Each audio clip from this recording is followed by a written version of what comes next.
What's up, everyone? Welcome back to the Clutch. Another Monday night episode. We are having our very first Venomous keeper handler. I think he also works with Venomous. We're going to get into all of that. Please give a big warm welcome to Paul McIntyre. What's up, everybody? Paul, my man, how you doing? Living the dream. Living the dream. I tell everybody living the dream, but not too bad. Doing very well. Stealing, man. Stealing fucking Jay's quote. Yep. Definitely. So if you didn't know, Paul was a fellow contestant in last year's 15 Minutes of Lame. All the 15 Minutes of Lame alumni are kind of popping in saying what's good. What's up? Thank you guys for showing up, giving us some love. We definitely appreciate it.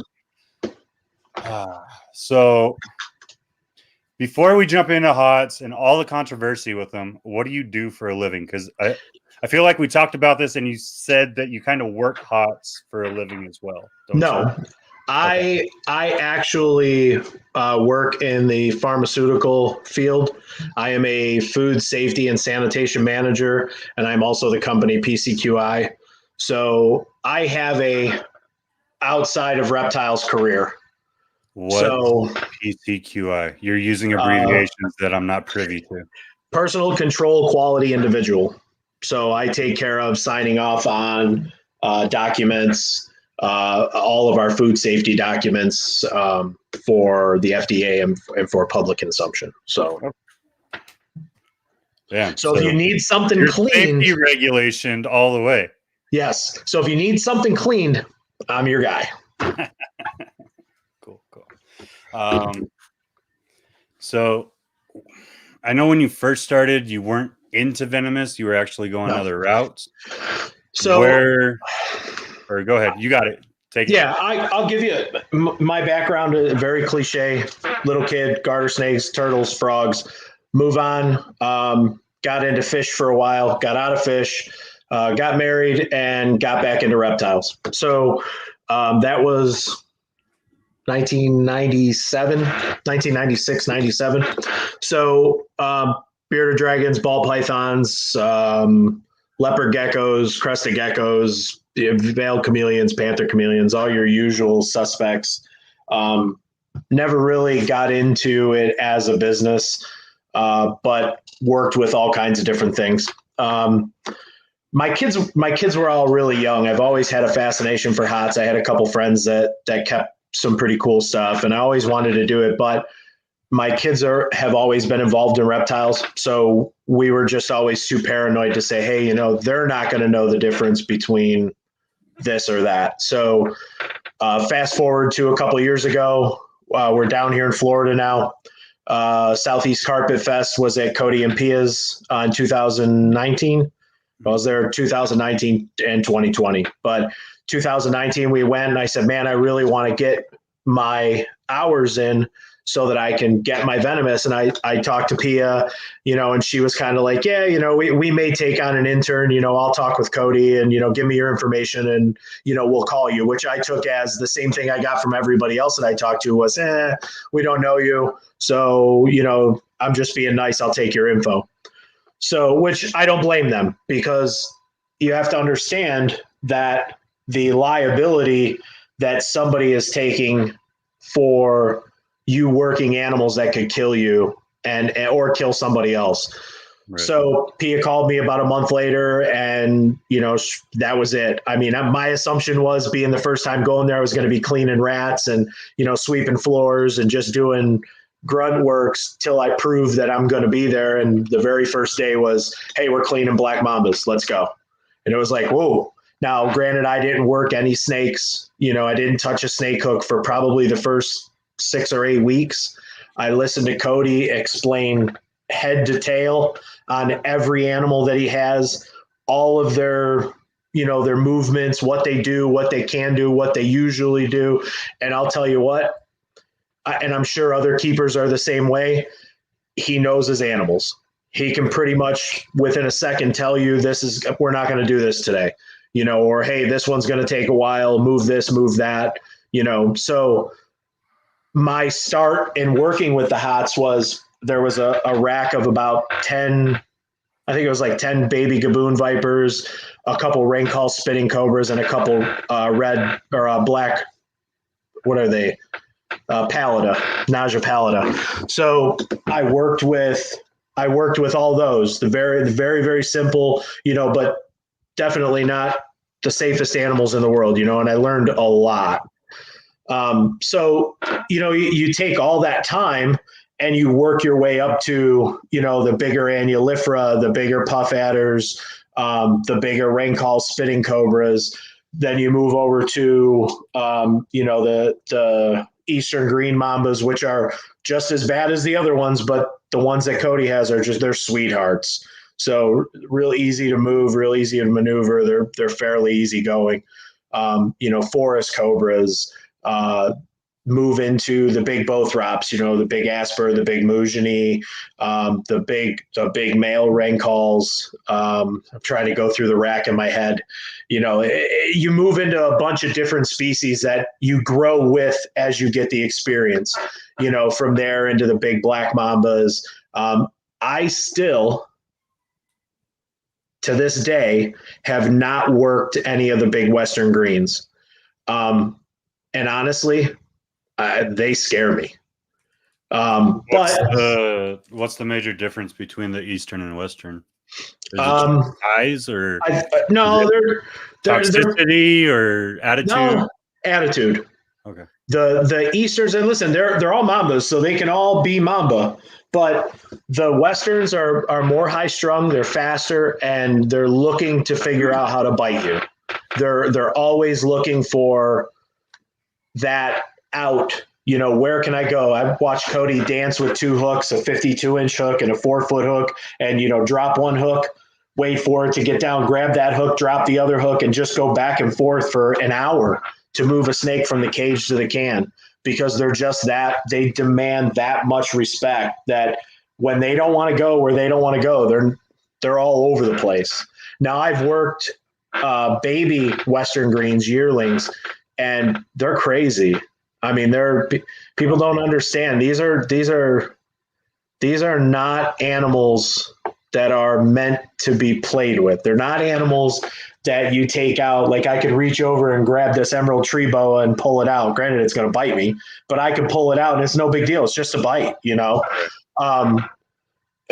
These are just animals that you want to look at. And the nice thing is the new Doug Bar cages with the new shifts in them, we very, very rarely have to take them snakes out now. You open those shift boxes, they both go right in. You shut it, you lock it, you clean the cage, you open the lock, and they do their thing. So you really, if we needed to handle them, we can, but we've been smart enough to be able to use that shift to our advantage to not stress the animal or stress ourselves.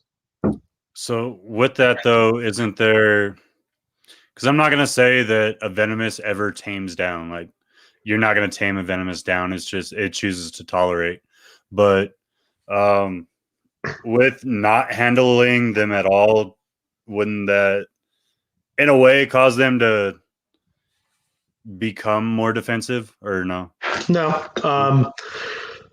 I feel from what I've seen in the last 2 years that it's the opposite. If you listen to Jim or Kristen from Kentucky Reptile Zoo, they'll tell you how the snakes are kind of into a rhythm. They know what's going on, and they don't like it, but they kind of accept it. So I've seen, Cody's got a couple forest cobras, and there's my favorite is the Cameroon that's in the living room, and it's usually pretty mellow for me. There's no shenanigans. It'll hood up. It'll dance around, but for the most part, I can get it out of there and it's no big deal.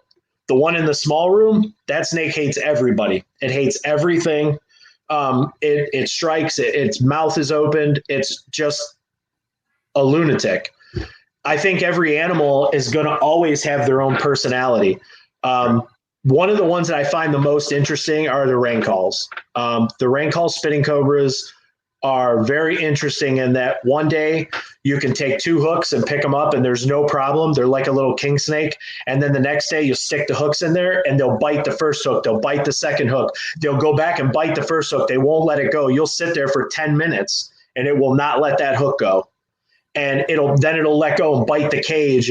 But the last time you moved it, it was uneventful. You know, it's one of those things where you never know. And that's why you see these guys that are free handling and holding those cobras up. And man, I don't care how well you know that animal, that one day that it's just not happy or sees something move in another cage, you're talking about standing in front of a bunch of other cages with snakes moving around. Cobras eat other snakes. What if that cobra sees something and decides, holy shit, I'm just going to grab the first thing that I see because, you know, I'm a cobra and that's what I do. And that's what these guys are missing. You know, they're missing that what if factor. You know, they're not, it's not a cat. It's not a dog. It's not a green tree python. It's not a ball python.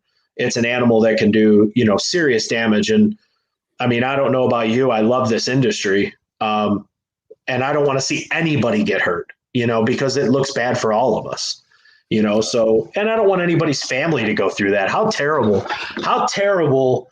was that for Tyler to be in the hospital for 2 months and almost die twice? How terrible was that for his family? You know, that's the part that freaks me out is, you know, he knows what could happen. And man, it's like I said, I've said it before. I don't condone it. I don't like it. Matter of fact, downright hate it. But at the end of the day, I can't believe that somebody's willing to put their family through that potentially a second time. You know, and that's the joy of living where we live, brother. As bad as it sounds, that's the joy of living where we live. We all get to make our own decisions. We all get to make our own decisions, whether you agree or disagree. That's on the individual. Yeah. My biggest thing is, and I'll say this, and I'll say it to anybody, just don't do it online. That's all. If you want to do it for your friends and do that, hey, good for you. If you're willing to take that risk, and like you said, it's a free country. They're your animals. Do what you want. I'm good with that. What I don't and what I'm not good with is the fact that you're going to affect me, you. You're going to affect Shane. You're going to affect Jamie. You're going to affect everybody. What people don't realize is that once the first law is passed, now the door is open for everything to follow, and it's only a matter of time. And these guys can say it all they want. Tom Crutchfield said it. Oh, it's not the free handling. That isn't anything. Say what you want. Say what you want. It's going to come back. It's going to bite us all in the ass. And at the end of the day, you are affecting my ability to keep the animals, and I didn't do anything to you. So that's all I'm asking. And it's not just me. It's a large group of people. All we're looking for is be consistent, be safe. Don't do it on the camera. If you choose to do it on your own, good for you. You know? Can you see those comments that I'm popping? Yes. How are Mambas comparable to Cobras intelligence-wise? Cobras are the dumbest animals on the face of the planet. And they're dumb. It's like trying to think of what colubrid is just like it's pretty much like that. They bite everything. They crap everywhere. Mambas are extremely smart. They're always looking to figure things out. It's funny. We watch YouTube shows where you see these Mambas. The ones that Dingo's always chasing around are crazy. Mouths wide open, you know, big 7, 8, 9 footers. There's 2 at Cody's that we feed off of 4-foot tongs. And when you stick the pre-killed rat in there, because we don't feed anything live, you stick that pre-killed rat in there, they come up and they kind of push it with their nose, and then they just daintily grab it and, you know, they work it down like it's nothing. And it's funny to see something like that. Now, king cobras are a little different, but not actually from the nausea family. So a little bit different on that side. But as far as like your spectacles, the Cobras that I've dealt with at Cody's, they're crazy. You know, the Ethiopian Cobras are nuts. But Mambas, just very, very intelligent animals and very beautiful. I can't, me and Cody talk about it all the time. If there was a leucistic black mamba, I would probably sell a child for that. Shh, don't tell my wife. Speaking of children, he has quite a few, so he'd be okay. Yeah, I'd be fine. I could recover from that. You got what? You got a basketball team. Oh, I thought you had 5 like and 2 grandkids. Yeah. You got a basketball team and backup. You're good. Yeah, I'm good. Like I said, we can negotiate. You know, I'll take some visitation here and there. I can tell you this. I tell everybody all the time, depending on which one you get, none of them clean, none of them cook, and they all just want to play video games and hang out. So I'm sorry. So that's funny because Naja's, like, they're typically put off as one of the smarter snake species. So to hear you say that, but then again, that's like documentaries and shit, and we all know that those documentaries are fucking about as right as. I mean, well, let's look at it this way. Define smart. Is it? Can they open the cage doors? No. They're not. Let me go back a little bit and rephrase that. It's not that they're not an intelligent animal, because I'm sure they have some sort of intelligence.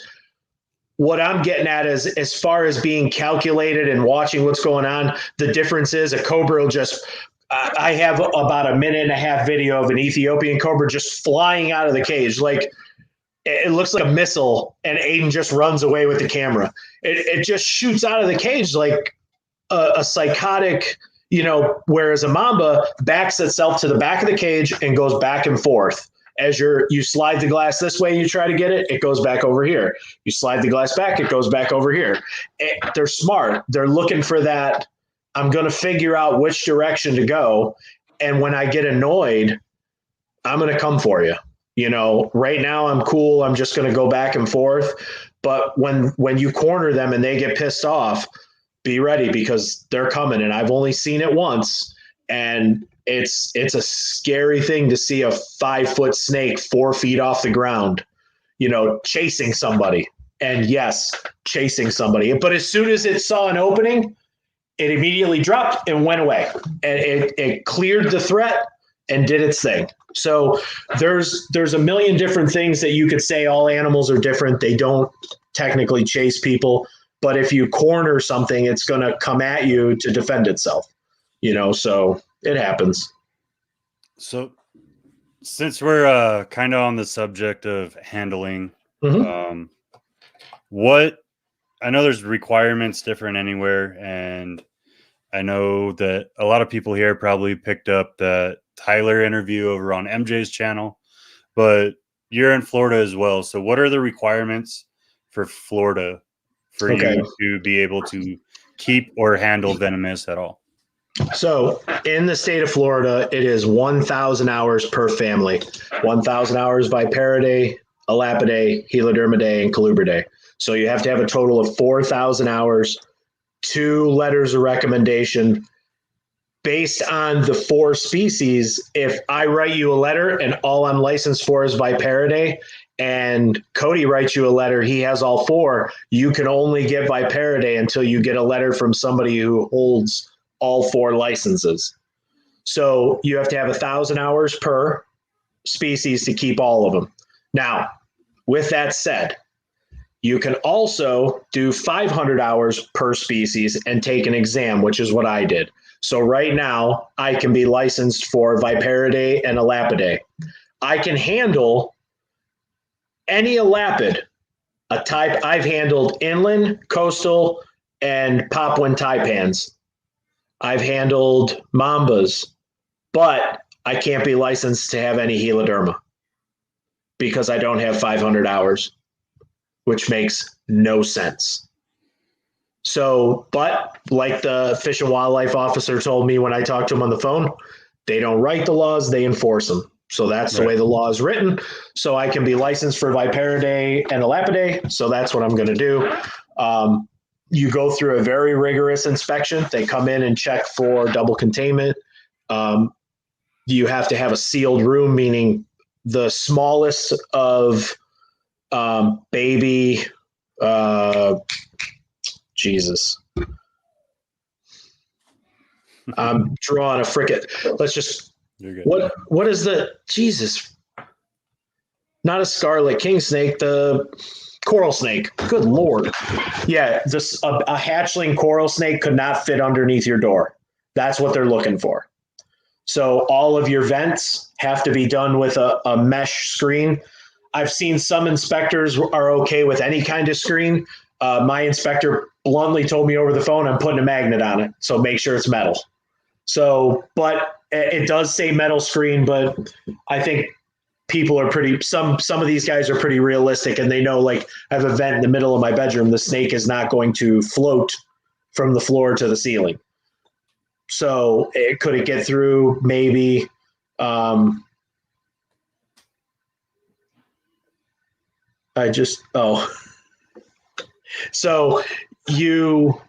sorry, I was reading comments. I can't. I messed with you. Sorry, I won't do that to you again. Come on, Paul. Multitask. Fuck. Yeah, no, I'm good. I've had 5 kids and 2 grandkids. There's no more multitasking. I can't do it anymore. But yeah, so the requirements are pretty stringent. But in all honesty, if you're good with your inspector, I was so paranoid that, we're renting a house right now. We moved 100 miles to come to Orlando. After me driving that for 5 years, we moved out here, but I didn't want to buy a house right away because I don't know the area.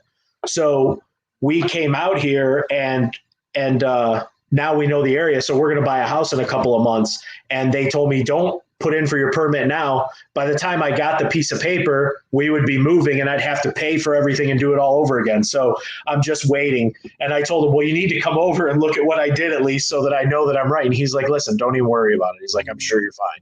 He's like, I'm not an asshole. I'm going to work with you. Don't worry about it. I'm like, no, I did all this damn work. Just come and see it. You're going to see it. But yeah. So yeah, it's definitely stringent, but it's worth it. In my opinion, I think it's done the right way. I think the people that are able to mentor should be changed. Dale, I'm in Kissimmee, so like St. Cloud, Kissimmee border. I think you should have some sort of experience. I would not mentor anybody. I would not mentor either of my kids, my 2 boys. I would let them go to Cody and let him do it. I don't think I have enough experience to really, you know what I mean, to give that knowledge that somebody else could give. And why would I do it when we have Cody, who's been doing this for, I think, 15 years? So why would I even do it? He's, I think, 15 or 16 years old with 10-foot black mambas. Jesus. So yeah, exactly. That's what I said. Jesus. So, that's how I feel about it. So I think if you're going to do it, you got to do it the right way, I completely agree, man. So for Texas, I've been looking into this a lot, and Texas is so freaking big. There's like varying rules all over, obviously, right? If you look at their regular Fish and Wildlife, as far as code, all it says is that if you keep an indigenous species, that you don't have to have a permit. If you keep a non-indigenous, then you have to have a permit. And what's that permit? You ready for this? Uh-huh. Uh-oh. You're going to fucking flip on this one. You have to go to Walmart or someplace you can get a hunting license. No. Get that hold on. Get that hunting license and then get the reptile fucking I forget what it's called, but there's like a sticker that you endorsement. Yeah, you get the reptile endorsement so that you could pull from the side of the road, because it's literally, so because of the rattlesnake roundups and shit like that, Okay. That's the only thing that they're focused on, right? So like they don't want you to pull over and like you can't pull over and pick up a rattlesnake from any paved portion of the road. You have to clearly be off of the road. You have to clearly be visible in like a complete fluorescent vest. It has to have the like the night tape on it, like the DOT tape, essentially. And then you have to you're only allowed to pull off of the road at certain times of the day. So like if I stopped in the middle of the day and I moved a rattlesnake out of the road so it wouldn't get smashed, I would go to prison. But I can literally wait for that rattlesnake to go into the grass, pick it up, throw it in a sack, throw it in a container, take it all the way to my house, wherever I'm at, as long as I'm still in the state of Texas, and keep that snake without anyone knowing. Jesus. So Shane just asked a good question. Do I consider Heloderma to be hot? Yes. I can tell you from not from my personal experience, thank God, but Cody was bitten by a baby and he said it is horrible. He said absolutely 100% terrible.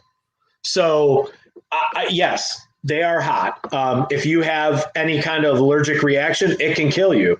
So yes, I do consider them to be hot. Now, how hard are they to deal with? Not hard at all. Cody's got two beautiful, absolutely beautiful beateds, and I can double hook both of them and move them around with ease. Don't even have to touch them.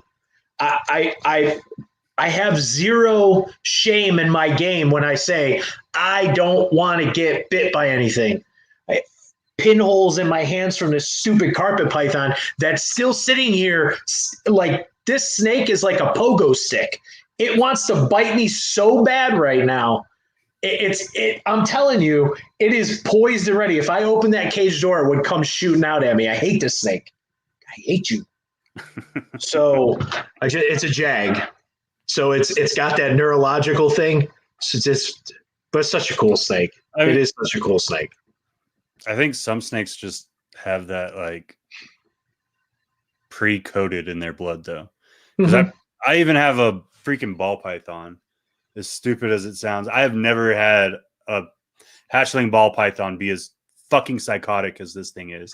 And I picked it up from Morph Mixology, so I don't know what he does to his animals. But the fucker hates me. Like she's a rubber band. Like constantly, as soon as I open it, she flies like half of her body out. She hooks her damn tail. Like swings. No, she hooks her damn tail and tries to act like she has a prehensile tail. Nice. So that she doesn't fall to the ground. And then she pulls her body back and just keeps going. And I'm just like, what the fuck is this mixed with? Like, yep. Yeah, it's a little crazy. She's psychotic. Well, but I love it. Listen, it's a female. Yeah. All the women in here are going to be like, God damn it. You're going to make Aurora and Jamie fucking hate me. Don't do that. Nah. No, I tell my wife that all the time. It's her fault. My wife's got two boas down there that they're the same way. That we've got a Guyana boa that's just she's hell on wheels.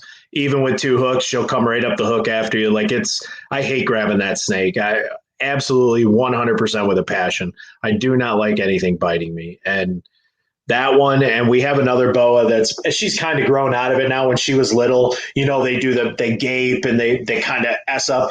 I could get behind her and pick her up, and then she was okay. Once in a while, now she's about 5 feet, and once in a while she'll do that. She'll get in that mode, and now she's a little harder to get out because she's bigger.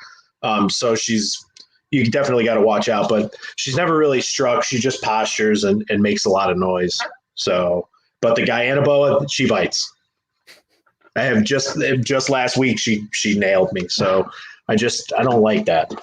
I also had a bearded dragon that a pet store gave us that said, this is the meanest bearded dragon you'll ever see. And I laughed at the lady and said, I've never seen a bearded dragon bite. She goes, yeah, take the lid off. I took the lid off. That thing latched onto my finger and would not let it go. I'm like, I have to have this bearded dragon. Like, where have you been my whole life? Like that's that thing what was I do to my wife. Crazy. I told her that one from Jason was her snake. And then I have another ball python that's getting ready to come in here in like a month or so. I got to finish the payment plan. But when I was there, my wife has never been bit. Okay. Neither is mine. I've kept snakes for coming on 4 years now again, since me and my wife have been married. She's never been bit. Okay. We went over there and she held it for about 2 seconds and it just fucking whack, whack, whack, whack. I was like, we're buying that snake. I don't care how much it costs. Yep. Yeah, my wife has never been bitten, and she absolutely is petrified and will not. But I will say this: when we had our retics, we had a room for them, and I didn't lock the lock. I just slid it on there, and our biggest female slid that door open enough to get out, and she was crawling around in the room. All the way up in the top of the closet, knocked everything off the top shelf. My wife and my daughters managed to get that snake back in the cage.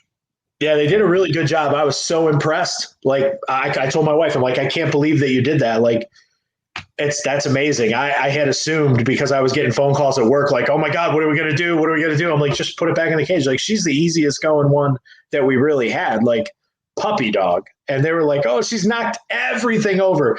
A 28 quart box with 1.5 inches of mealworms and all their bedding in it. No. Oh yeah. Dude, I was sucking that stuff out of the carpet for about 6 months. Every time you ran over it, you could hear it. Oh yeah, they're horrible. Horrible animals. But yeah, so I guess the time that I've put in at Cody and Pia's, it's been very rewarding. But what kills it is the free handling, and not just that, the things that we all look at as being bad: escapees, free handling, illegal collection, trafficking. Those are the things that if you as a reptile keeper go to a regular person and say, oh, I keep snakes. Well, what kind of snakes? Well, I keep ball pythons and boas, and I'm working on getting venomous. Oh my God, you're going to get venomous snakes. Do you pick them up with your hands? Did you go catch them in the jungle? These are questions that I've legitimately heard. Is it legal? Are you sure you can have them? So if it's hurting us and we know it's hurting us, why do we continue to do it?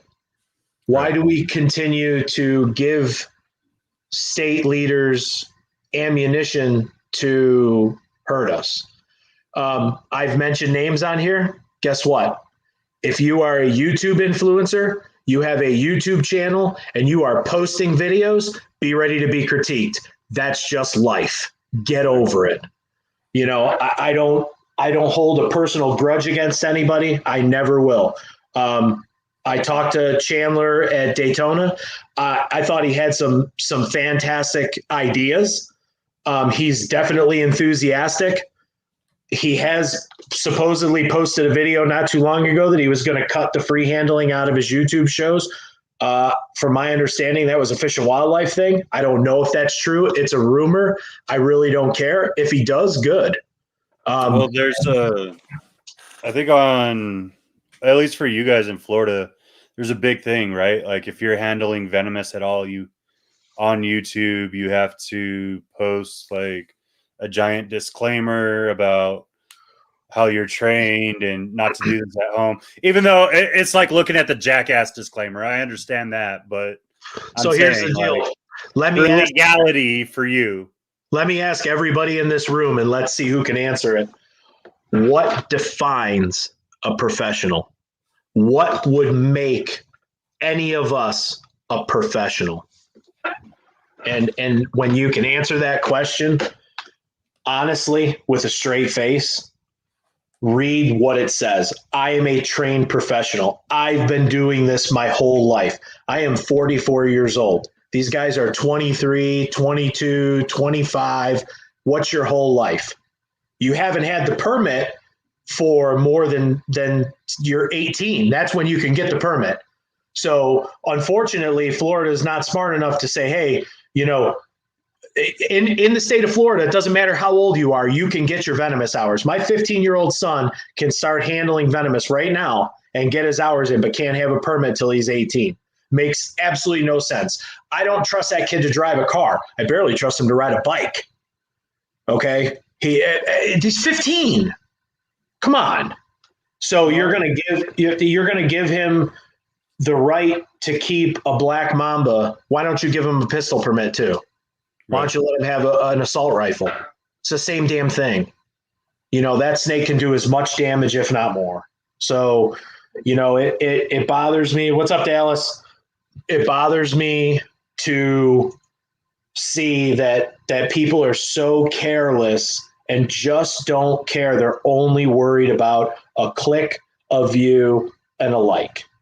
You know, you can do that stuff, still be exciting, and still do the same thing without doing the free handling. Tyler Nolan is a fucking badass tattoo artist. Followed that man all through Ink Master. Ton of respect for him there, but lost it all with the posting of that King Cobra bite. Lost it all. I have nothing good to say. That's ridiculous. But I mean, so you got to be fair too, though. And this isn't to discredit the way that anyone does anything, but if you look at Steve Irwin used to catch wild. Yeah. Let's face the facts. When you're working Venomous, 9 times out of 10, those aren't wild animals. Those are from someone's collection. They're brought out for the film because you're not going to have the time to track them. You're not going to have the time on site to shoot. And I've talked to multiple people in the film industry about this, so I can back this up, and that'll come out in the future. But he's taking these animals, and he'll pick it up with a single stick, right? And he'll start it, and then he'll work it into a free handle. Now, and that was, 15 years ago? Okay, so we just... I'm not saying that's wrong. No, hold on, because I have a great answer to this. I love Steve Irwin, my idol. However, 15 years ago, when I was in my early 20s, I thought that was the greatest thing since sliced bread. But I look back on it now, and I think the same way that I do right now. That was dangerous and just not necessary. Steve's passion for the animals and his love for everything was more than enough to keep you hooked on what he was saying. He didn't need to pick them animals up. You don't need to do that. I don't understand it. Your passion for what you're doing is what's there. It's what's important. I don't have to pick something up to be cool. You know, I don't get it. And you know what? If I do, shame on me. Shame on me. Because again, I'm doing that for my own selfish reasons. I'm not thinking about the bigger picture and the other people in the hobby. I'm not thinking about my family. On top of that, when we were talking before we got on, let's touch on, we'll call it the essence of a snake bite. During COVID, what's going to happen if you take a bite and you need to go into the hospital and be put on a ventilator right now? What if you're in an area that is inundated? You're not going to get it. You're going to die. Let's take a look at something that Kristen and Jim talk about all the time. And I'll refer to Kristen and Jim a ton because they are true professionals. Jim said it in a video that he was in. I'm not a professional. I'm a guy that does this job. I absolutely love that. Tons of respect for them. But here's the deal. If I get bitten by a monocle cobra and I don't have antivenom, who am I going to get it from? I'm going to take it from a zoo. I'm going to get it from them. It's going to take away from their facility, from their staff that do things the right way, but accidents happen.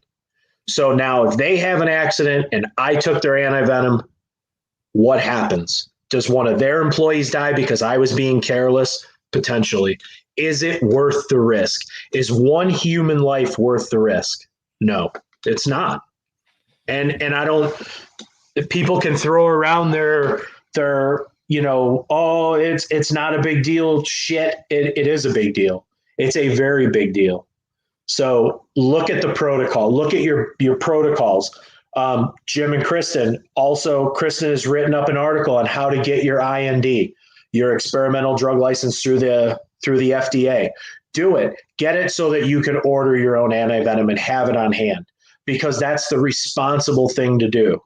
If I'm keeping something, I am going to have, we are all, everybody through the RPI, we're all getting our INDs. We will all stock our own antivenom. It's the right thing to do. If you're going to take the time to do it, then you do it. Again, these guys are talking about assault rifles and muzzle loaders. I don't know what kind of can I opened up there, but if you have a gun, you buy a cleaning kit for it, right? I mean, you should. So what's the difference? There's so many different analogies that you could throw at this. Your snake room there, do you have an emergency light in it? No. Okay. Do you keep a flashlight in there? Yeah. So when you keep hots, that's something that me and my wife talked about. I'm going to have a room in the new house, and that's the first thing I'm doing is I'm getting an emergency light for the room and for the hallway. So God forbid our power goes out when you're handling, because that's when it's going to happen. The most inopportune time, when you're taking a crap and you can't find the toilet paper, that's when the power goes out and you can't see anything. So you always should be looking at those levels of protection for yourself, because it's never going to happen when, you expect it to. What do I think about Dingo? I pretty much put him on the same page as Chandler, Tyler, and Will, unfortunately. Another guy that's got that Steve Irwin type passion, but just does dumb things. Like, let's swim with a king cobra. Good God. I just swim with a Nile croc. Why not? It's a 15-foot Nile croc. Who cares? What's the worst that can happen? No. I just, at the end of the day, listen, I have a very strong opinion about free handling and doing things the right way. And that will not change. I would love to talk to Dingo in regards to it. I have sent him a message. For those that don't know, I'll have a show that's coming out Thursday called For Real. I've got different guests that'll be coming on to talk reptile stuff, but it's also not just going to be reptile stuff. We're going to do all kinds of neat things. Just some fun stuff. So, but I would love to have him on to ask him. I mean, let's just explain it. I mean, I don't get it in, and it's harder to say anything because he's in Africa. So, is it going to affect us here? Most likely not. But people watch these videos and a young kid sees them doing it and they're like, oh shit, I could do that too. I'm out in Texas. I just found a rattlesnake. Boom, I picked it up. Bam, I got bit. Oh my God, that guy didn't get bit by it. How did I get bit by it? So I feel like I feel like we're way smarter than that. Right? Are we though? Because we like to play with stuff that can kill us. I don't play with anything. Even without, no, I'm not even talking hot though. No. Like when you had retics, you're going to tell me that your retics stayed in their enclosures the entire time. You never pulled them out. You never had a 13, 14-foot retic. I had my biggest, I had an 18-foot, 17 and a half, 15-foot. I think the purple golden child was between 12 and 14. I had a 10-foot male. I had a 7-foot male, and the 7-foot male, believe it or not, I was more scared of him than any of the other ones, because all the other ones were pretty lackadaisical and easy to move around, with the exception of the biggest one. And she was just big. If she didn't want to go that way, you know how that goes. I'm not going that way. I'm going this way, so it's move tables, push chairs over, but here's the thing. I never handled those animals alone. Never. Didn't change a water dish by myself, didn't clean a cage by myself, didn't feed by myself. I paid attention to those rules for a reason, because I know a 17 or 18-foot retic is just as dangerous as a 6-foot cobra, if not more. So, but I can tell you this, and Scott Apier is another one that I'll have on hopefully soon from Australia. His comment is, working Venomous should be the most boring thing you do, the most boring and mundane chore. Cage to can to cage. That's it. It's quick. You know, if you're moving animals that, you know, are a 7-foot, you know, Asper, she's usually pretty easy to move. Get her out of the cage. It's a little sketchy, but getting her back in is pretty easy. You know, she wants to go back in. So it's a mundane task, you know, and that's the way it should be. You know, there should be no excitement. There should be no craziness. And if there is, it's because the animal did it, not you. Right. You know, like I said, you have an Ethiopian cobra that shoots out of a cage like a missile. And literally you see Aiden run in a circle with the camera and run away, you know, because that snake was just on fire. But, you know, I mean, those are things that happen once in a while. You know, it is what it is. It's the job. So let's talk about technique a little bit. Like I'm excited for your show, and we're going to jump back to that. Yeah. But, no, let's talk the technique. Let's talk technique, because you use a 2-hook technique. I know a lot of people just use a single hook. I know a lot of people that use just tongs. Like if you look at the way most of the people in the roundup do it, they've bought a set of tongs, and that's how they do it. They just grab it by the fucking head and throw it in a bag and go on their way. Or you see some people that, I guess it's kind of considered a 2-hook technique, but it's tongs and a hook. So they have a short hook. Or I have that backwards. I'm sorry. They have probably like a 3-foot long set of tongs, and then they have probably about a 4-foot hook or so. And that's how they work the animal. But those are the only ones I know. I'm not saying there's not others, but I know you use the double hook. So Cody is a big proponent of the L hook. I use 2 hooks, a 30-inch, 30-inch and a 40-inch. I think it's 30 and 40. So one little bit shorter. One's a 2.5-inch foot, and the other one is a 3. So, but it's a straight L. Now, if you hand me a single hook with a U on it, I can use it. It's the most uncomfortable feeling in the world. This hand's like I'm all over the place because it's like I can't do it. So I think I had the advantage of coming in with no real experience with hooks, just very, very little. And Cody took 2 hooks and put them in my hand and said, this is what you're going to do. And this is how you're going to do it. And I've gotten so accustomed to it. If I don't have 2 hooks, I'm about like lose my mind. I guess did you catch me reading that? Yeah. A little bit. I guess we don't use the tongs unless there's a reason for it. And I've not used them. Cody usually does. Like if you have to grab a mamba, the best way to do it is to get it in the tongs and let it back up. And as soon as its head gets there, you give it a little hold and you grab. I also wear the Venom Defender gloves when I work. So believe it or not, as big and gaudy, I guess you'd say they look, it's actually not that bad. Where it gets bad is like when you have to unlock a cage or turn like a little tab. It's kind of a pain in the ass with the glove on. But for the most part, I can completely function without using them. In the 2 years that I've been there, I did not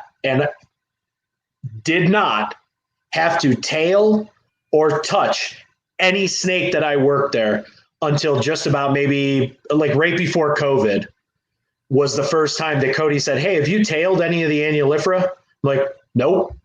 And he's like, you should probably try it. I'm like, okay. So he did one, and then I did the next one. I was like, all right, I don't see the need to do that because I can use 2 hooks and do the same thing. What's the difference?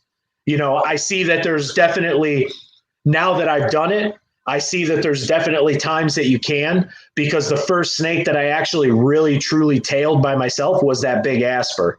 And I had to, because every time I got her halfway out, she turned around and went back in and gave me her tail to grab.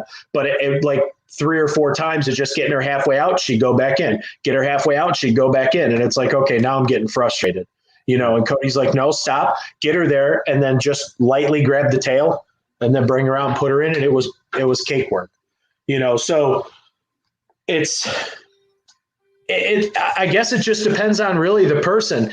If it was me, like you're going to do yours, you have to do it the way that you feel most comfortable. I feel most comfortable with 2 L hooks.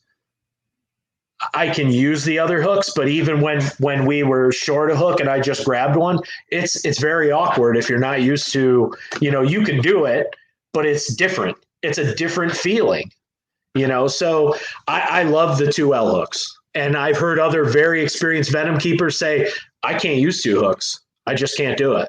And you know what? If you started off with one, I could see it being difficult to do that.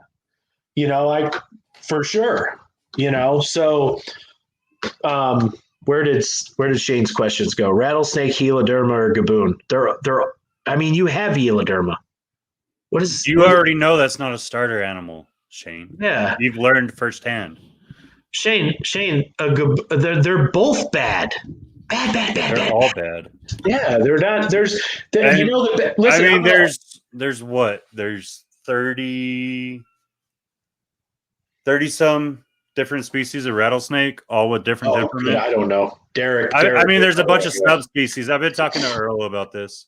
Yeah, there's a lot. Actual species. I think there's only 30 some. Like there's like 100 some. I don't know the numbers.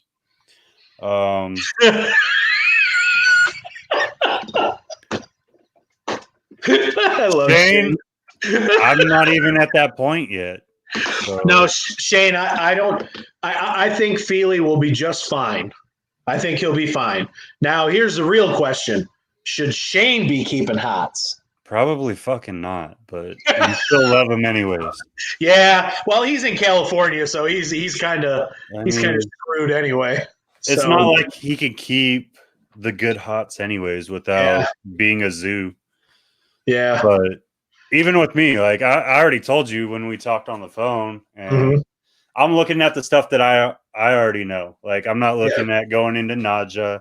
I'm not looking at going into elapids or anything like that. I'm comfortable.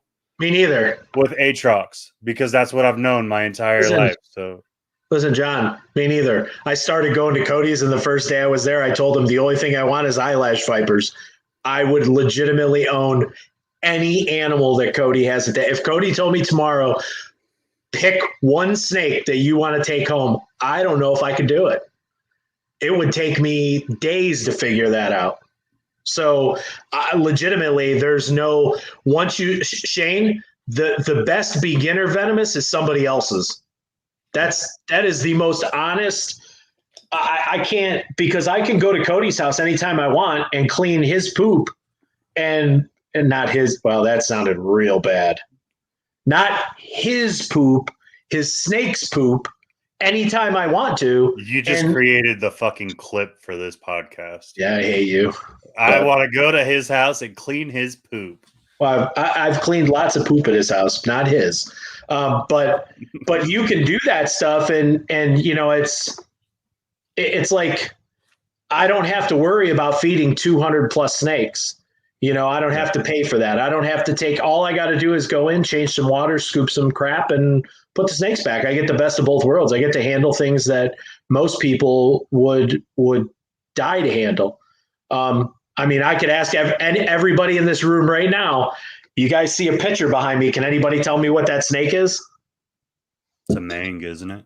Nope. Dallas might know. I don't know. It's a viper for sure. It's a viper. Like I want to say it's a pit viper, but if it's not a mang, I don't know. Come on, Dallas. What is it? I know he's listening. Maybe he's just listening. He can't see it. So that is the yellow blotch palm pit viper. Both I was right with pit viper, but yeah, I think all vipers are. Well, I might be wrong on that. See, I don't know enough. But it's a montane viper that's kept in a room that's right around 60 degrees all the time. Not a bush viper. Not even close. Ugh. Bush viper. Ugh. Why are you hating on bush vipers? They're it's not that I'm hating on them. They're just. I think that's my thing too. Like I'm a big texture person. Okay. And I love the look of textures, like the texture of the scales on vipers more than anything. Like I understand the sleek look on a lot of them, Yeah. but just that rough, you see the scales kind of pop up. Like there's it reminds me of a dragon, and it has actual fucking fire coming out of it. You know? Yeah. Dallas, it's one of the R for. He said Trigon or Insularis. So, I mean, the handling portion is cool. And, you know, when you're using two hooks, I think, in my mind anyway, I have more control. And I feel that the animal feels that too. And I think that's one of the reasons when I first started watching Cody do it, it's like a this is going to sound so cliche and bad. It's like a dance. Yeah, it is. It really truly is, because it's very fluid movement. You're never, you know, you're not whipping anything around, you know, unless that animal's going like your boa going batshit where it's jumping all over the place. It's a little bit different, you know, but for the most part, it's like a very fluid, you know, point A to point B, and it's much safer for the animal. The other thing too is when you're handling anything that's got that prehensile tail and you only have one hook, it's real hard to get it off of that branch. When you're using two hooks, now you got to do is give that tail a little touch, and it usually just unwraps it. It's real easy. So I think there's definite pluses to everything. See, I think my one worry with doing a double, and it's like you said, that's what you learned, so that's what you became comfortable with. I focus in so hard. Mm-hmm. Like if I was trying to do a dual hook, when I went for the tail portion, I'd be too focused on the tail. Even though, like in the back of your head, you're always going to be cognizant, well, here's of the hot end, but at the same time, here's the thing. You're not spread apart like this, right? You know, you're right here in front of you. So your peripheral, whatever it is, your vision, you can see that animal from head to tail. So everything is no rush. And Dallas has been there before, and he's seen it and he's done it. Everything is slow and smooth. And people just, it's the biggest misconception that it's like some huge, oh my God, you know, snake's, you know, going to bite him in the face and it's got to be flying all over the place. No, it's really the opposite. And it's that 1 out of 100 that takes you for a ride, you know, and listen, I tell everybody the same thing. When Cody first started teaching me, it was, hey, if your mind's not right, then you don't do it. Shane, I did see that. I'm working on getting my IND. So yes, I will keep antivenom for the species that I have. Absolutely. So I've made my mistakes, you know, and on top of those mistakes, you have to have your mind in the right place. So there's been times where I've gotten to a specific animal and I'm like, man, Cody, I don't think I can do this one. You know, my head's just not in it. I think I'm just going to call it quits for the day, you know, because I just don't think it's right for me to do it. I don't think I'm in the right frame of mind. And with that is, you know, you make mistakes. I was moving Philippine spitting cobra and I didn't put my glasses on. I just wasn't thinking, you know, you start doing stuff. And I worked a snake above it that was a non-spitter. And then I went to the Philippines and I pulled the thing open and Pia came in and said, hey, what are you doing? That's a spitting cobra. And I was like, oh shit, you know, put it in the can, close it. I'm like, wow, you know, so before she had a chance to go out, I had gone out and told Cody, hey, you know, I fucked up. You know, I just worked that snake without my glasses on. Like, man, that was, Pia caught me and I'm glad she said something. And Cody's like, you know, listen, we've all done it. We've all been there, you know, but it's good that you've accepted the fact that, you know, you made a mistake. Don't do it again.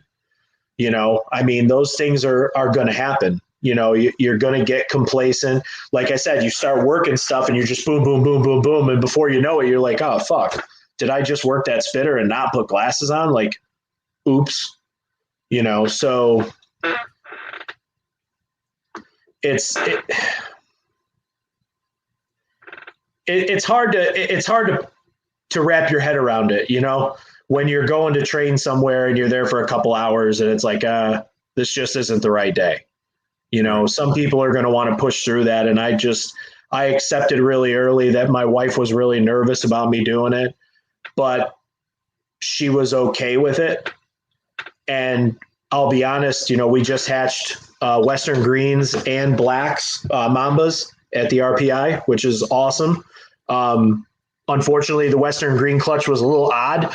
Think too much humidity at the start. So there was a few of the babies with some really bad kinking, so they didn't make it. And I had told Cody, hey, I want one of those baby blacks. They're beautiful. Blue, blue, like slatey gray blue. They're spectacular. And my wife was like, not in the bedroom. So that's where if I was to keep Venomous here in the house that we're in right now, they were going to go in my bedroom. And I'm like, what do you mean? Like, it's no big deal. It's just a Mamba. And she's like, are you fucking, what is wrong with you? And I'm like, eh.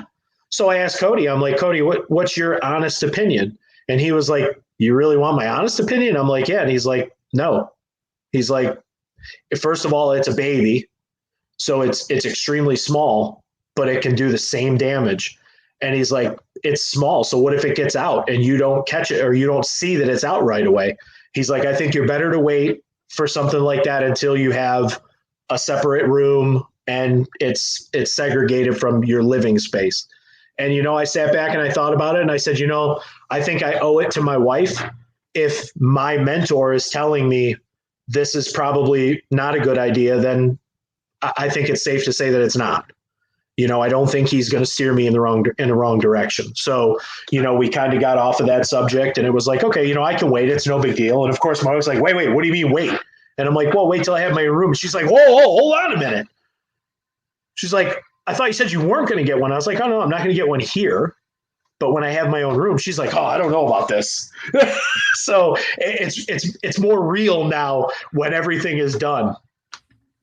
So it's like keeping something that, you really, really want. And the Jamesons, Mambas, the four species, the Jamesons, the Easterns, the blacks, and the Westerns, I want to have one of each. I want to be able to get, probably a female of each to hold on to so that, God forbid, something happened to one in the main collection. We had a backup animal, and I think that's a lot of my keeping is pretty much going to be based on what Cody really wants me to keep. Like, because I would keep any hot at this point. They're all beautiful. They all have their own personalities and their own things. So, my intentions are whatever I can keep, I'm going to keep. So, I've told Cody, hey, you tell me, with the exception of the eyelash vipers that I'm going to get, because that's something I've always wanted, I would keep anything that's there. Taipans, doesn't matter. I will have my IND. I will stock my own antivenom. I will do things. I'll have emergency lighting. We've already talked to our ER doctor out here. There's going to be a full disclosure to how we keep things. And, having Dr. Ben Abo, from Venom 1 and Venom 2, like it's a no-brainer here for us just to be on another level than some of these other keepers, and that's why I say, I mean, if you're going to play games, that's what's going to hurt you. You're not going to get the guys that are in the industry to back you up if you do stupid shit. So they're not going to sign off on some of this stuff. So that's why I love doing this. And I can't say more, anybody else that wants to do it, just do it right.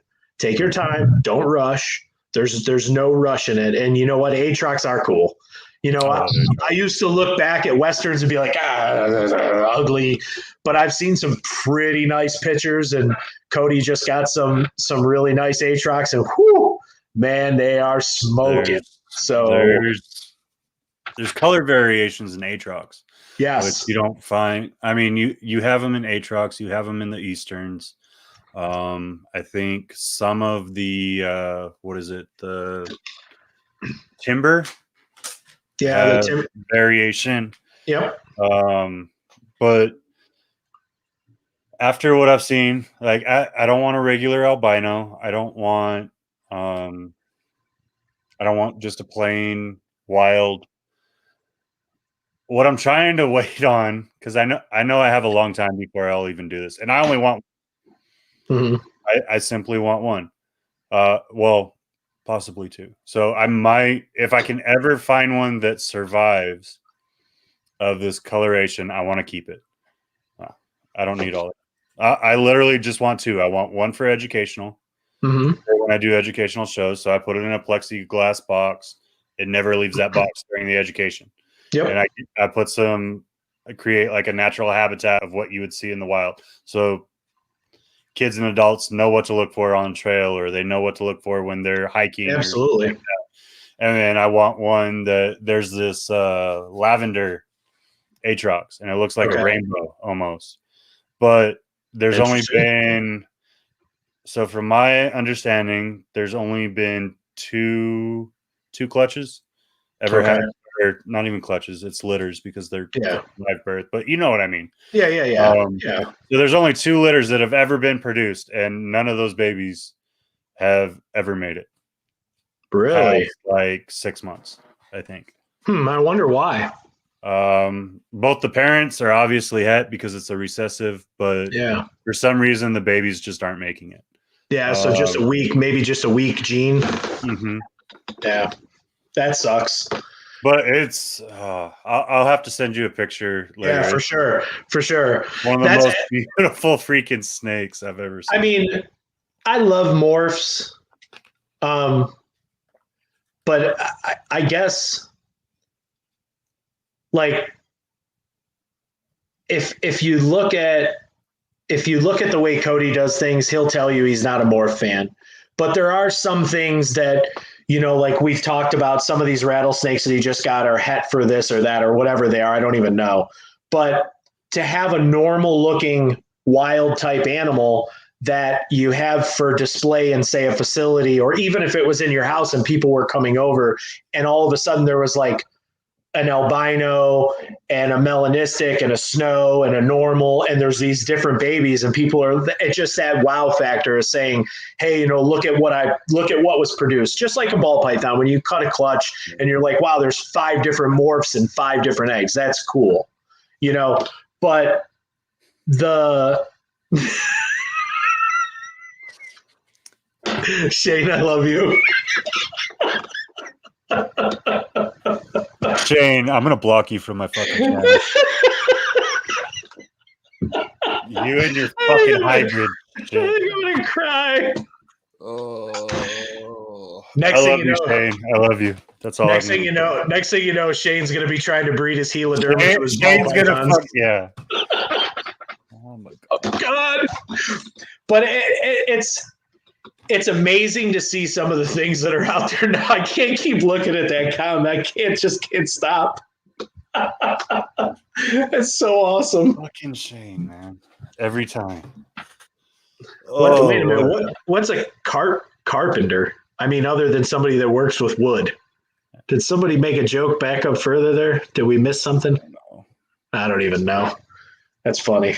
But it isn't. And somebody made the comment, it was Shane that made the comment about the ego stuff. I don't look at it that way. I think it's cool to keep the stuff. But honestly, I almost would rather people didn't know. You know what I mean? Because it's like, it's when you open up Pandora's box and your neighbors and everybody know, then all of a sudden it becomes a defensive, sometimes battle with certain people, because some people they are never going to unwrap their mind from the things that they see on the internet or the things that they see on Discovery or even Animal Planet, these channels that are supposed to help us, hinder us. I mean, it's terrible. But I would almost rather it stay quiet and just my close friends know. Perfect example. That's a public information thing, isn't it, in Florida? Sure. So once you apply for the license, anyone can look it up. If your neighbor suspects, yeah, they can look it up. They can call Fish and Wildlife. It is public. But if you don't ever say anything to anybody and you don't advertise it, I mean, I had retics for a year before my neighbor knew about it, and their kids were over the house a bunch of times, and they still didn't know. You know, they didn't know until right before I was getting rid of my permit and getting rid of my animals. I brought them outside to get some pictures of them, and they were like, "Oh my God, where did these come from?" I was like, "Oh, they fell from the sky." Ah, they were like, "Are you serious?" I'm like, "No, these are from my house." You know, what are you talking about? So, I guess yes to your and another thing too that people don't even realize is if you really want to, body cam footage is just a request, and all these officers come and do inspections with a camera.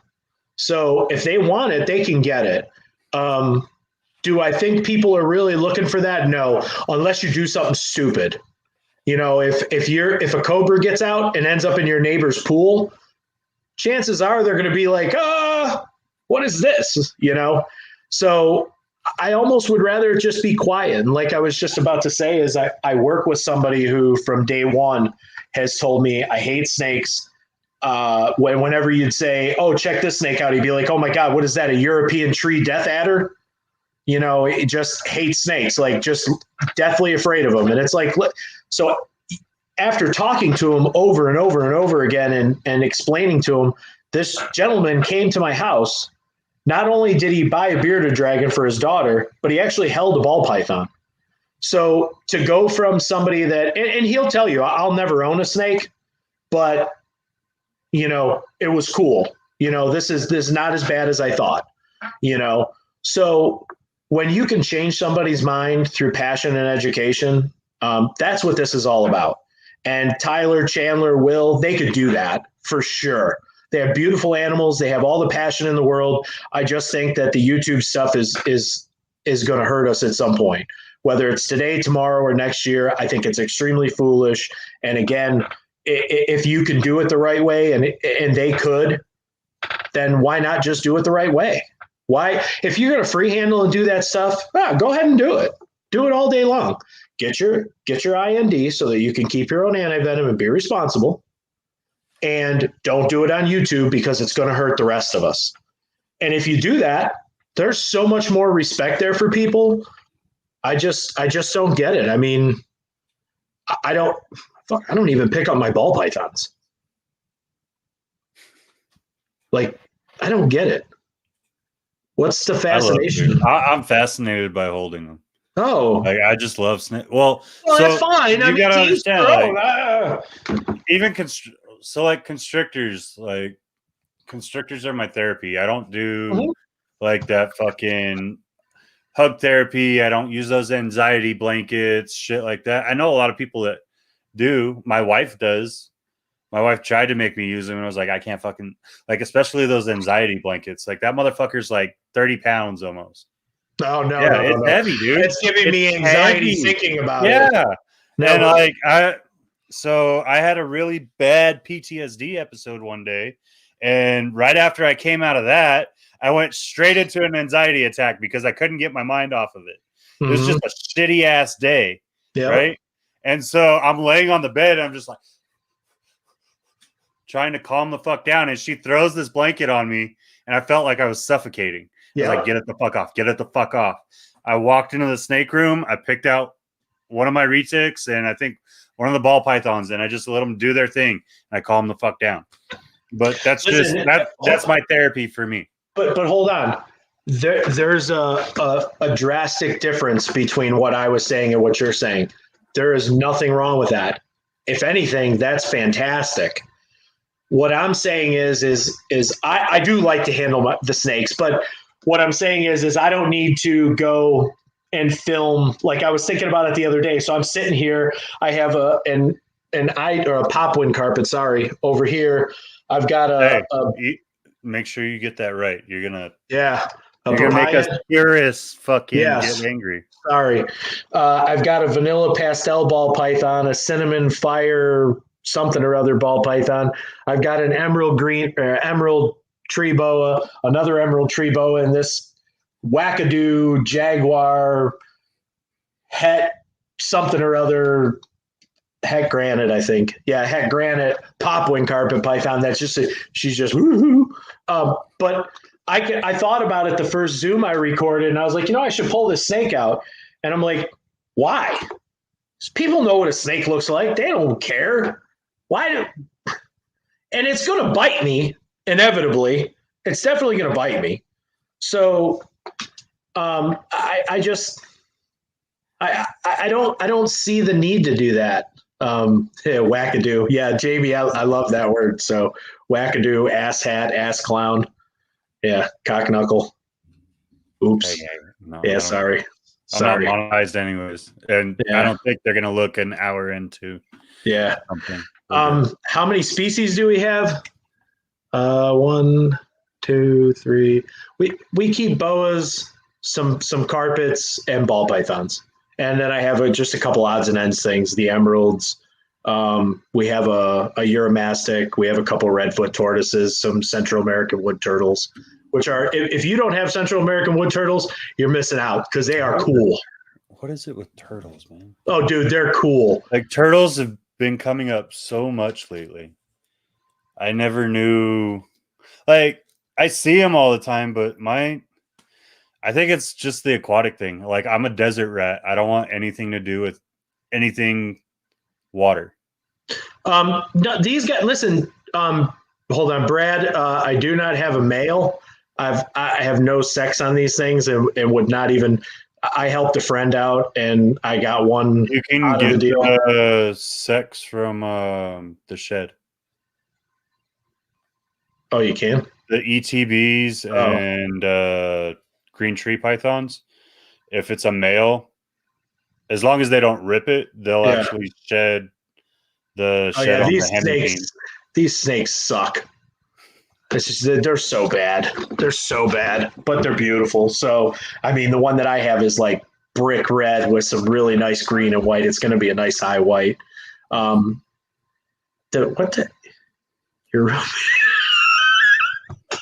Shane, I swear. I like unromantic. What you doing over there, Shane? Geez, Shane, he's not on the feed, so who knows what he's doing? For all we know, he could be sitting there nude. I wouldn't put it past him, right? So let's jump into what'd you call it again? It's your new show. It's fired up. No, for real. For real. Okay. So for a long time, I've wanted to do like a podcast or a YouTube thing, and I always, you know how that goes. You say, "Oh, I'm going to do it," and then you're like, never mind, or this isn't the right time, and nobody's going to want to do this. So we were on the Zoom call with Chris, and for the 15 minutes of Lame, and I thought, man, this is actually pretty cool. Like, I like Zoom because I don't really want to do something live. But I was like, I think the Zoom would be neat to do a meeting, and then you could have multiple people if you really wanted to. So you could do a monitor roundtable, you could do a venomous roundtable, a ball python roundtable. You could have 10 people on there plus, and it would be cool. So I decided, a few weeks ago I was going to do it, and then I was like, nah, never mind. And I was like sitting on the couch watching the Bills lose to Kansas City, unfortunately. Damn it. And my wife was like, are you going to do this? And I'm like, yeah, I'm doing it. So Cody was supposed to come on first, but he's right now with a croc pond builds, and he's just got no time. So I was like, you know what? I'm going to reach out to Rob. So Rob Christian from Nerd is on the first one. Tim Morris. For those that don't know Tim Morris, Google it. I say it in the video. If you don't know him, you should. The godfather of green tree pythons, the father of Mr. Blue. Like, no one, just Tim is an amazing guy. My third show is with Graham Battison. Tomorrow we film with Ryan Gradney.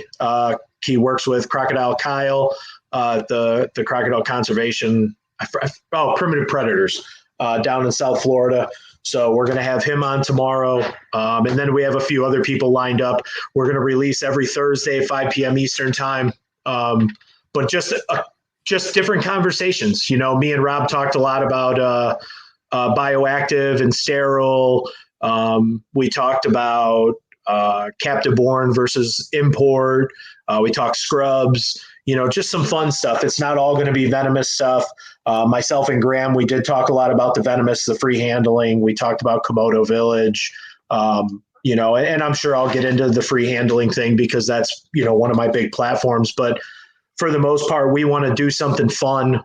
We'll have some other people on. I know there's been a push lately for some of the YouTubers to get people on that are not reptile people, but it's hard to get them on. So I've reached out to a few people and said, hey, I want to get you on to talk about what you're doing, but I want to mix something in with it. Right. I want to add in the reptile aspect and get your opinion on what you truly think. And for those that are going to take the time to listen to it and actually watch, I will never prep somebody. I want their opinion, whether it's for me or against me. Just like I told you before, as a host of a show, you have to be impartial. I can 100% be impartial. I don't agree with it, but you do you, I'll do me. And at the end, I don't hold a grudge with people. My wife, exactly. She holds a grudge. Me, I don't. That's a woman thing. Yeah, I don't. And at the end of the day, I could care less. If that's what you want to do it. But I'll be very boisterous about it. So I like it, man. Are these going on your YouTube for Predator Park? Or are you creating one? I have just my own personal YouTube that I'm going to go with for right now. And I might just keep them on there just because that's the one that I've seemed to mess around with the most. So it's just Paul McIntyre. So you're going to have to send the link so I can put that down here because like I told you, so if you guys have tried to find Paul McIntyre, the first thing that gets pulled up is a reverend. The second thing is the second thing is like a business tycoon or something like that. So I'll have the link for it eventually. I do have his Predator Park link up, even though he only has like 6 videos on it or something like that. Yeah. I don't, like I said, I'm not going to lie, doing this stuff really freaks me out. Like I can see myself on there. It's weird. Like I almost want to put a piece of tape over it just so that I can't see my own face because damn, I look weird. But I mean, you look better with a beard. I'll give you that. Oh yeah, and listen, if you ever go babyface shave again, I might have to disown you as a friend. I told my wife it was hard cutting that fucking picture for the thumbnail after seeing you with a beard like down to here. So I went. Oh man. I went a couple weeks ago, and the guy, or last week, and my barber Booker shaved, like he took too much, and it's my fault because I told him, and he shaved, and I was like, oh, put that back. And he's like, make it look professional. And so, that's what somebody at work was like, man, you're just gonna let that thing keep growing. I was like, listen, I made it all the way through No Shave November, and right at the very end, it finally stopped itching, and I was like, I can't shave it off now because I finally stopped itching. Like at one point I wanted to tear my face off, but I made a commitment with one of the other guys at work that we were going to do this. So then I let mine go and it was getting there. Like it looked good. And one of the guys at work was like, man, you really don't look very professional. And I told him, I don't fucking care. Like I'm already been hired. I already work here. My resume speaks for itself. I don't need to this. Who cares what I look like? And everybody laughed about that. And I had him trim it. And of course, my wife was like, oh, thank God. And she's like, why couldn't you just shave it all off? And I'm like, no, I'm not doing it. And my daughter's like, Dad, you got to dye it. It's too gray. And I'm like, that's your fault. Oh. It's all the kids. They make it gray. My wife would fucking kill me if I took mine off. She would kill me if I shaved it. Listen, I was on your Facebook and I went back and I was like, holy shit, he doesn't have a beard. I'm like, that's not him. Nope, it can't be him. And I'm like, oh my God, it is. So that picture on my Facebook and my Instagram is like, That's from like 2019, like the start of 2019, I think. Yeah. And it was like right after I got out of the military, and I'd let the scruff come in, and then fucking military instinct, I'd fucking shave it off, right? And then I was a truck driver for, I was a truck driver at the time when that picture was taken. I looked at her and I was like, I'm just gonna let it grow.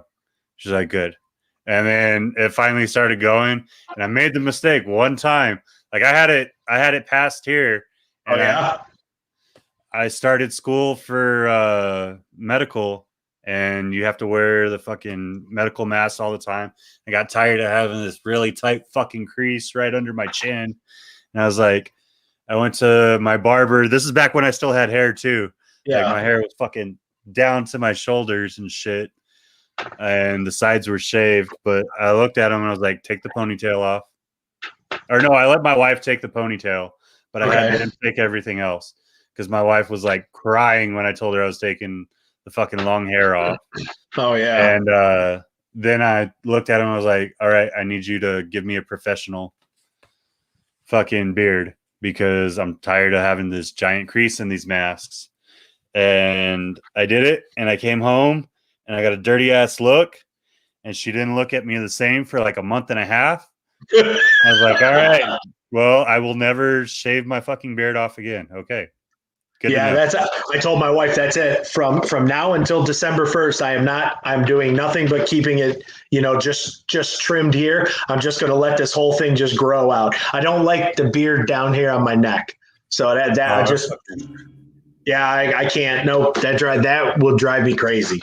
So I just keep it nice. Drives me nuts. Yeah. I don't know if you can see it. Oh yeah. It's long, man. It's super long, and it goes into my mouth all the fucking time when I'm eating. So like to eat pizza or something that you don't think about, that you just usually grab, or even a fucking hot dog. I gotta cut a fucking hot dog with a fork and a knife to eat it now. He's like a kid. He's like a little kid. I'll tell you this: my dogs absolutely love it. They think it's the greatest thing in the world. They're like, "Oh, Dad saved food for us." So yeah, it's. I'm just gonna let it go. It's just gonna do its thing. So I look forward to it, man. Oh yeah, I'm very excited for you. Like I appreciate that. Glad you're finally. I'm not gonna say coming out, being more public about. Yeah, that was really weird. I said it that way for a reason. I just wanted to get a reaction out of you. What about the T-shirt? I was hoping. What do you see? What do you see on my T-shirt? It's a dog. You fucking. Yeah, exactly. Thanks. What's wrong with you? Oh man, but I'm glad you're becoming more public, man, and you're getting a voice out there. It's time. Regardless of the side that you are on the handling HOTS battle, I think both sides need to be addressed. I think that's the only way that the general public is going to get the opportunity to learn. Yeah, because right now, all you see is the people that are doing it. You see very few people that are, again, willing to stand up and even say a name. And that's, again, I've been thinking about this for a while. And before I filmed that first episode, it's one of the things that in my mind I had to get right with. It was either you're not going to mention any names and you're going to leave it alone and just say, this is my stance. I don't believe in it. End of story. Or because these people have posted videos for the public, you're fair game. At that point, you're putting yourself out there. Now, if you're not there's a handful of other free handlers that I can name right now, but they don't have videos out there. So I don't think it's fair. So, I mean, again, I guess it's just based on if you're willing to put yourself out there, then you have to be willing to take the critique from people, and listen, I'm not perfect. Everybody can critique me. My spelling is terrible. I'm not a word engineer. I wasn't born that way. But again, I feel like my passion for the things that I love is always going to be there. My passion for education and bringing new people in is always going to be there. That's one of the things. And I just said, could you just punch me in the face right now? Hard. Go ahead. Do it again. Oh God. You need to have like a little slap button. That's one of the things that I think we need to really work on is just policing ourselves, I agree. Any organization or community or anything like that that's not willing to self-police is going to eventually fall. Yeah, 100%. Look at the gun rights. I mean, man, they lobby everywhere. And that's one of the ones that we can compare this to, because it is like that. People are heavily against firearms the same way they're heavily against reptiles. Somebody wants to keep a fluffy bunny, but they don't want that scaly thing, and they're very passionate and adamant about what they say. How many times have you heard somebody with a very passionate argument that I don't like reptiles? That's it. I'm afraid of them. I don't like them. So, I mean, there's always going to be that there, cars, and you're always going to have disagreements. There's nothing wrong with that. That's human nature. But again, if we can just work together and help our own cause and not do the things that draw the attention of the wrong people, federal Florida Fish and Wildlife, Florida Fish and Wildlife, federal Fish and Wildlife, your own state, legislatures. It's just what we need to do just to be smart. I mean, we don't, again, I'm not saying that you can't free handle your snake. Good God, do whatever the fuck you want. What I'm saying is as a group, we need to be smarter. So, and I think there's enough of, like, this platform is fantastic. These are the things, we have people in here that are listening. If they can take something away from it, just be on the up and up with everything. I mean, that's every animal. We should all be striving to take the best care of our animals. These are extensions of us. And for those people like yourself that, you have a business and, or you're working towards that, Shane is working towards that, Jamie is working towards that. You guys are the ones that are going to be selling to people that are going to come back into the industry. I have a professional career. I honestly, there was a time that's all I could think about. And now it's like, I hate dealing with the public. I would listen, I'm serious. I would rather take my animals that I produce and sell them to somebody at a wholesale price and let them take them. And I don't want to deal with anybody, and it's, I shouldn't say it that it's that bad, but the emails and phone calls and, the lack of respect for people is enormous. And, when you tell somebody, hey, try not to call me before 9:00 at night, and somebody's calling you at 10:30 and you're like trying to go to sleep to get up at 4:30 in the morning, it kind of sucks, and then you get the text message the next day. Well, I called you, so now I'm not going to buy from you. Well, yep, I was sleeping. I got to work. So it's like, I just, if I can bring new people in and just educate, and work on conservation with the Reptile Preservation Institute, Cody and Pia, then that's what I'm happy with. That's where my passion's at now. Nice. So, yeah. So, Shane, to kind of answer your question, that is going to be on another episode. So what I'm doing here, it'll be later in the year, but I'm going to reach out to people that we know free handle, and I'm going to see if I can get them on and get their side of the story. And then I will eventually make a video with my thoughts on it. Not that I don't think that it could be heard now and then heard again later, but I'm one of those people that I want you to have both sides before I give you my opinion. And because I don't want to form your opinion. No, and that's a great way to do it. And again, I have no problem. Let me rephrase that. I think at this point, John, some of these guys don't need a platform anymore. What they're doing is so wrong and so egregious. And the fact that they're not willing to waver, like, I'm willing to hear somebody out. I'm willing to listen to what you have to say. Tell me why it's a good idea. And if you can sway me to go your way, okay. It's like buying a car. Do you want car A or do you want car B? Talk, which one do you want to sell me? But some of these guys don't want to do that. They want to stomp their feet, jump up and down, say, fuck you, this is my snake, I'll do what I want, blah, blah, blah, whine, block you on Facebook, block you on Instagram because they're too chicken shit to just answer the question. And the question's simple. Why? Can you tell me why? Give me a good reason. There isn't one. There's just not. Think about that. I've thought about it. Listen, I've thought about that for 2 years. That's one of the first things I talked to Cody about. I cannot come up with a good reason other than ego. That's it. So there's just no reason for it. When's the last time you danced around in front of your camera with a ball python? Danced? Well, I mean, like, ooh, look it.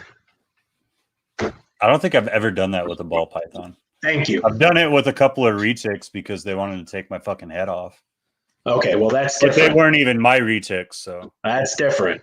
Yeah. Okay, you got to do the dance. You go to the right, they go to the left. You go to the left, they go to the right. You just spin in circles until Or you get just karate chop pooped them in on. the fucking neck.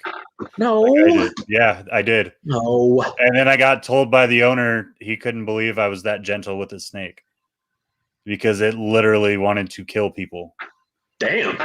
Like it was not a happy snake at all. But wow. It just happens, man. Like yeah. I've done the dance. I don't do it, and I'm not like, oh my god, would you look at this? Like this is the greatest thing since sliced bread. And oh my god, I'm in so much danger right now. I don't do that. That's not my personality. Could I? Yeah, absolutely. Sure. I could take it with the best of them, but that's not me. And that's but that's the I like thing, the realistic aspect. Exactly, and that's the thing. If you can be passionate about what you love. And get that word out there and people see that you're being honest and truthful, that fake dancing and people see right through that shit. You know, I worked in the collections field for a few years, and if you can't sell yourself as a badass, then you don't get paid. So when you're trying to collect money from somebody that doesn't have it, and they think you're some timid, meek little, you're no better than me person, they're not going to give you any money. So they have to know that I'm a badass that lives on the ocean, that has a huge boat, drives a Ferrari. Don't give a shit if you pay me today because 100 other people will. Have a nice day. That's when you get paid. But you got to believe it and you got to act it. And my passion for our animals and the things that we all do is I think what drives me. There's nothing cool. I love seeing your pictures. One of the things I really like is my kids, and I'll send you one of the pictures. I have a picture of my youngest son when he was probably a little younger than your daughter with an adult ball python, normal ball python around his neck. And my kids have grown up with this. My daughter has ball pythons. My wife has boas. My oldest son had berms before we got rid of our license. My younger son has a giant, probably, I think she's 12 to 15-year-old Dumerals boa. She's probably this big around. She's enormous.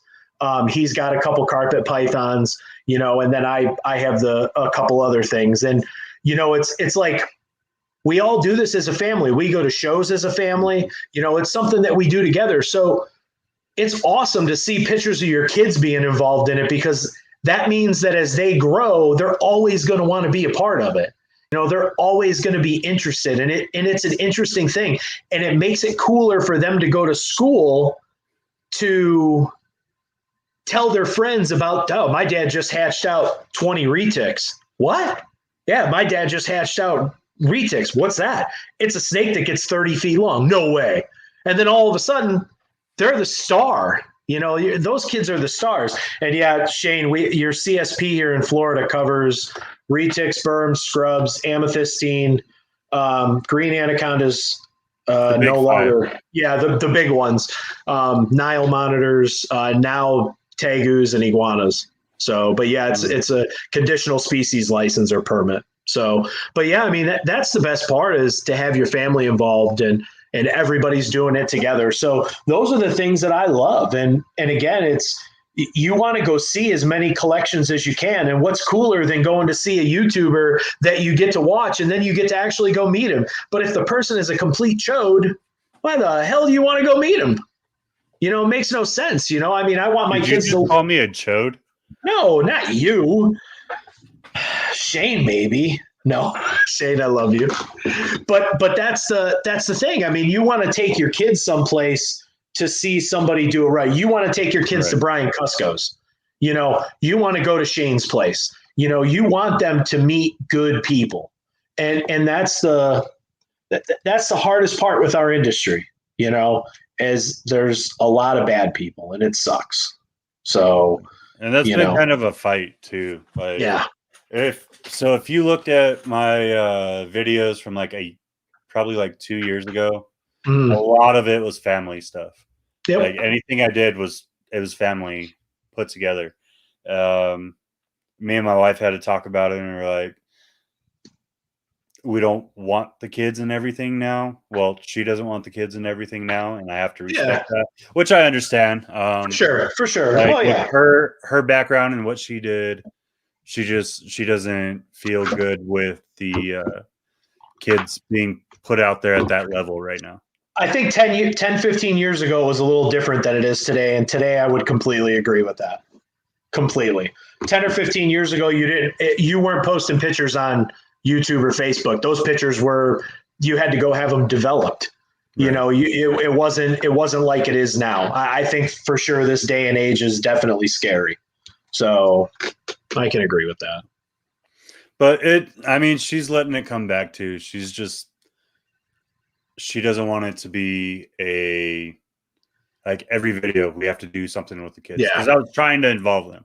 Like I did a whole video where the entire video was my son holding different sizes of snakes and him learning how to handle different sizes of snakes. But so it's going to be there, and it's still going to be a family-ish vlog at times, but that's what, listen, she wants to see the kids grow up first and feel more comfortable. But that's what makes that's what makes like some of these videos fun to watch. Right. You know, you can't do the same thing over and over again. I love Brian Barczyk. I've met Brian. He's a great dude. I don't care what anybody says about him. I don't care. I hate hearing somebody say, well, my friend bought a snake from him. I don't care about your friend. I've met Brian. I emailed that man and said, hey, me and my daughter are driving through. We want to stop and meet you. He said, when and what time? And I said, this day at this time. He said, I'll be here. Come. We went to the facility. My assumption was we were going to get to go in the front door, stand in the lobby, talk to him, and maybe one of the other guys, 15, 20 minutes, we'd be done. We walked in, and Brian's like, come on, you got to meet everybody. What do you want to see? To pull out any box in here that you want to pull out. Do whatever you want to do. So I just drives me nuts to hear the negative shit. And I will say this, Brian's not perfect, but he is a good individual. None of us are. So when you get to go and do stuff like that as a family, that's the exciting part. So when you do the same videos every single day, it gets to the point where it's like, okay, you know, like I said, I love Brian. I literally watched his first 700 vlogs without missing one. And it's like, okay, it's pretty much almost the same thing now. Unfortunately, if I see something that catches my eye, like if he's traveling, I'll watch it. But if you can sprinkle things in there to change stuff up, it's going to make it that much better. You know, it's going to make people want to come back. So, you know, I think it's awesome to have family involved. And I think at the end of the day, that's what it's all about. And for anybody that's coming here to Daytona for the show, please let us know. You know, we generally go and try to stay down there. This past year, because of COVID, we only went for one day. Last year, we went for the whole weekend. But for those that want to, you know, come down and hang out, all you got to do is let us know. We'll get out to the RPI. You know, we know the owner's a Single Vision, which is it's right down the street from Cody. We'll work with him on a good group price. St. Augustine Alligator Farm. You know, there's all this stuff to do, you know, on a weekend for a full day that would be a rocking amount of fun, you know. So anybody that's coming down just needs to let us know. And I'm unfortunately, I live in St. Cloud, which is about an hour and 15 or 20 minutes from the show. But anybody that needs a place to stay that doesn't want to stay in a hotel, more than welcome. So that's freaking awesome, dude. Yeah, because it's a good time. We had so much fun a couple of years ago. Dallas knows. A couple of years ago, 2 years ago, was unbelievable. Well, did you guys didn't even really have I mean, you had restrictions at first, but you guys are basically back to normal life out in Florida, right? Yeah, Essentially. Like, essentially. Yeah. I will say this, back to the beard and the mask thing. The one thing I don't like is when I wear a mask, my beard wants to push the mask up into my eyes. It drives me nuts. I need to get something to like hold it down, like a snap on my shirt or something, just to keep it down here. So, but yeah, it looks like right now Wayne Hill just posted that the show is definitely going to go on, and the vast majority of the vendors are coming back this year. So we'll see what happens. You know, it's still a few months away. So, you know, I mean, I hope that it does happen. It was pretty decent this past year, even for being into COVID, you know, for people to get out. So, you know, and with the exception of one obnoxious individual at the show who was refusing to wear his mask like a fucking child. I won't mention his name, Tyler Nolan. Oops. I didn't hear anything. But, you know, I mean, it's a part of this, everybody. And I'll be the first one to say it. And if Cody's listening right now, he's jumping up and down because the first couple months I was like, I ain't wearing no goddamn mask. I'm not wearing it. And then we had a little bit of a scare and yeah, I listen, as soon as I had to go get tested and that thing got shoved into my brain, that's when I was like, okay, this is real. Yeah, I mean, I honestly didn't give two shits. I worked outside. I was like, whatever. You're not gonna get me. Yeah. And I started staying home and I started building up the business, and then I fucking caught it, and I almost went on my deathbed. Like I got pretty bad for. Yeah, I have a friend of mine that's an athlete, and he's no joke athlete, and it was like 75 days before he felt normal again.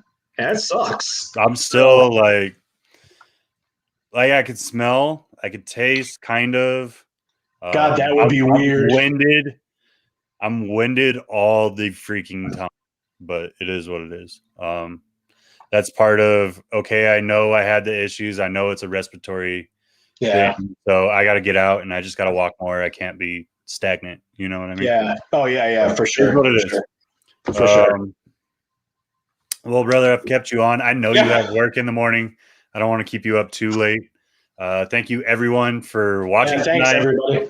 If you want to catch Paul at any of his stuff, I'm going to let him plug himself, and then I will tell you about next week's guest. Vaping does not kill COVID, Shane. In the great words of our great friend Chris Eaton, you look like a goddamn fag when you do that. That was the most amazing part of that whole Zoom. I love Chris. God, I love Chris. Sorry. Shane's like, God damn it. You guys, I didn't mean anything. So if you want to check me out on Instagram, it's Paul_McIntyre_reptiles. I did change the Predator Park thing because, in all honesty, you know, it's just me. So that, and it's probably not the most I don't even beneficial name for what you're trying to do. Exactly. That's really valid. You can hit me on Facebook. It's just Paul McIntyre. I don't know what the profile picture is right now, so just look me up. It's you without a fucking beard. Is it? Yeah. Oh, I thought I changed it. I'll change it for you. So hard to fucking look at. Oh, thanks. Oh, that's awesome. I will. My YouTube is just Paul McIntyre. If you just search my name, I believe that's it. I'll send you the link when we get done here, and then anybody ever needs anything, wants anything, just message me. I'm an open book. I could care less. Just ask. You know, if you need help with anything, you know, I'm always open to try to help anybody. Again, I'm not the end all be all. I don't know everything, but you know, I may be able to help or at least point you to somebody who can. So, you know, feel free to hit me up. So go give Paul some love. I didn't even have his fucking things rolling. Like I was so focused on HOTS today. You caught me off my game a little bit today. That's fine. Good.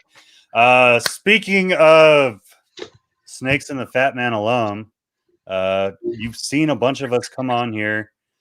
we are actually going to have the host himself next week. So Chris awesome. Eaton, Snakes and the Fat Man. That's our next guest Monday night. I hope you guys enjoyed tonight. I hope you have a great week, and we'll see you next time. See everybody later. What a douche fucking playing on his phone while we're saying bye. That was. Good night, guys.